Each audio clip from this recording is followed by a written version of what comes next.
এই বাসিওয়ালার নাম সুরজ বাঙালি, পেশায় রিক্সা চালক। আগে তিনি বস্তিতে থাকলেও এখন একটি গর্বিত ফ্ল্যাটের মালিক, যা তিনি স্বপ্নেও চিন্তা করতে পারেননি। আমার মতন গরিব মানুষের ফ্ল্যাট পাওয়ার জন্য ক্ষমতা আমার আসিল না। আমি প্রধানমন্ত্রীকে ধন্যবাদ জানাই।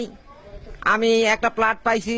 আমার 8 জন ছেলে মেয়ে, 5 জন মাইয়া, 3 জন ছেলে, আর স্বামী স্ত্রী 2 জন, 10 জন মানুষ আমরা একই ঘরে বসবাস করতেছি।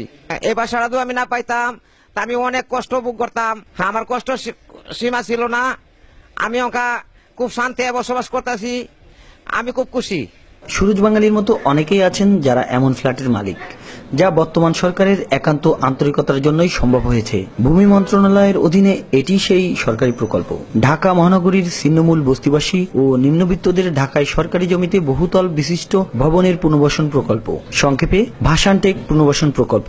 রাজধানীর মিরপুর 15 সেকশনে 47.90 একর সরকারি জায়গায় এই প্রকল্পের অবস্থান। 1998 সালের 24শে মে একনেকে নির্বাহী কমিটির সভায় মাননীয় প্রধানমন্ত্রী শেখ হাসিনা এই প্রকল্পের অনুমোদন দেন। নিম্নবিত্ত ও বস্তিবাসীদের পরিকল্পিতভাবে স্থায়ী আবাসিক সমস্যা সমাধানের লক্ষ্যে স্বল্প মূল্যে আবাসনের ব্যবস্থা করা এবং অপরিকল্পিত নগর গড়ে উঠতে নিরুৎসাহিত করাই ছিল প্রকল্পের মূল উদ্দেশ্য। প্রকল্পে 2 ক্যাটাগরিতে লটারির মাধ্যমে বস্তিবাসীদের মধ্যে ফ্ল্যাট বিতরণ করা হয়, যাদের মধ্যে পোশাক শিল্পের মহিলা শ্রমিক, প্রবাসী শ্রমিক, মুক্তিযোদ্ধা পরিবার, নিম্নবিত্ত এবং 3য় ও 4র্থ শ্রেণীর কর্মচারীরা রয়েছেন।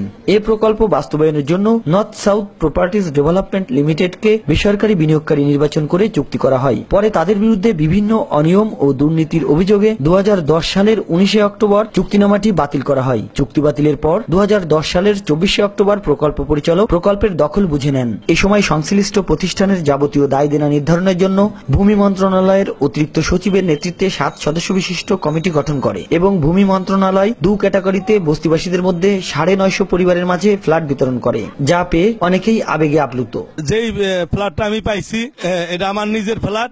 6 নম্বর বিল্ডিং এর নিচতলা 1 নম্বর ফ্ল্যাট আমি নিজে পাইছি।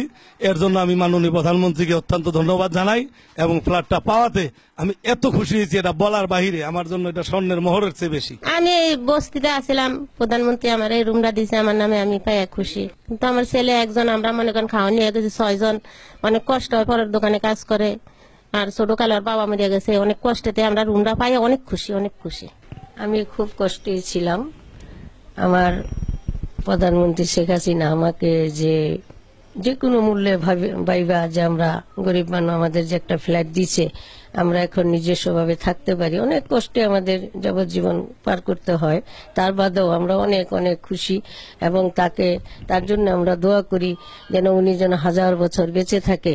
আরো যারা আছে আমাদের মতো ছিন্নমূল, তাদেরকে যেন এরকম বাসস্থান যদি উনি করতে পারে, তাহলে আরো আরো খুশি গেছিলাম। হ্যাঁ, বস্তিতে আসছিলাম। এখন আবার সরকারে বরাদ্দ দিছে, আমরা সুন্দর একটা পরিবেশ হয়েছি। না ভাড়া দেন, আমরা কিস্তি দিয়ে মাসে 1125 টাকা। আমরা সুন্দর একটা সুযোগ দিচ্ছি, এটাই আমরা সরকারকে ধন্যবাদ দেই।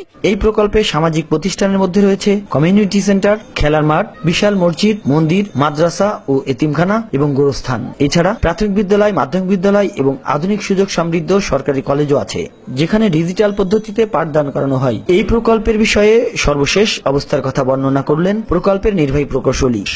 96 জন বস্তিবাসীকে আমরা এখানে পুনর্বাসন করতে পেরেছি এই সরকারের আমলে, যেটা হলো এই প্রজেক্টের মেইন ফোকাস এবং এটাই প্রকল্পের মূল উদ্দেশ্য ছিল। তো 17 তারিখে আমাদের মাননীয় মন্ত্রী মহোদয়ের সভাপতিত্বে একটি সভা অনুষ্ঠিত হয় এবং এই সভায় প্রকল্পের বাকি 12টি বিল্ডিং দ্রুত সমাপ্ত করার জন্য আমাদেরকে দিক নির্দেশনা দেন।